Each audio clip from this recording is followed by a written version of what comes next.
One of the main advantages of converting an image to a smart object in Photoshop is that it gives us the power to make it non-destructible. I'm going to convert this image to a smart object. I'm going to bring my mouse on it, right click and convert to smart object.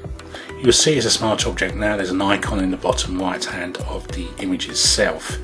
Now if I add a local adjustment to this, if I go to image adjustments and maybe turn the brightness up here, I can increase the brightness and the contrast of this image,